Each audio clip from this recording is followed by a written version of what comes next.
Ranji trophy ഫൈനലിൽ പൊരുതിക്കളിച്ച് കേരളം. മൂന്നാം ദിനം 5 വിക്കറ്റിന് 250 റൺസ് എന്ന നിലയിലാണ്. 79 റൺസ് എടുത്ത് സർവാതെ പുറത്തായി. ക്യാപ്റ്റൻ സച്ചിൻ ബേബിക്ക് അർദ്ധ സെഞ്ചുറി. വിവരങ്ങളുമായി കൃഷ്ണരാജ് ചേരുന്നുണ്ട്. കൃഷ്ണരാജ്, എങ്ങനെയാണ് കേരളത്തിന്റെ മത്സരം?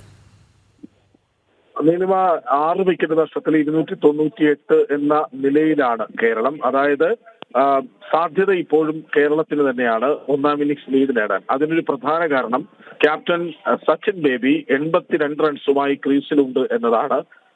ഇന്ന് സർവാത്തയുമായും ശേഷം അഹമ്മദ് ഇമ്രാനുമായും സൽമാൻ നിസാറുമായും മുഹമ്മദ് അസറുദ്ദീനുമായും ചേർന്ന് കൃത്യമായി കൂട്ടുകെട്ടുണ്ടാക്കുന്നതിൽ മികവ് കാണിക്കുന്നത് സച്ചിൻ ബേബി. പക്ഷേ ക്വാർട്ടറിലെയും സെമിയിലെയും ഹീറോകളായ സൽമാൻ നിസാറും മുഹമ്മദ് അസറുദ്ദീനും യഥാക്രമം 21, 34 റൺസിന് പുറത്തായത് കേരളത്തിന് തിരിച്ചടിയായിരുന്നു. എന്നാൽ ജലജ് സക്സേന ഒരുപക്ഷെ ഈ ബാറ്റിംഗ് നിരയിലെ അവസാന പ്രതീക്ഷ എന്ന് പറയാവുന്നത് ജലജ് സക്സേന. ഏതൻ ആപ്പിൾ ടോമും നന്നായി കളിക്കുന്ന ഒരു ഓൾറൗണ്ടർ ആണെങ്കിൽ പോലും ജലജ് സക്സേനയുടെ വിക്കറ്റ് നിർണായകമാണ് എന്നതിൽ സംശയമില്ല.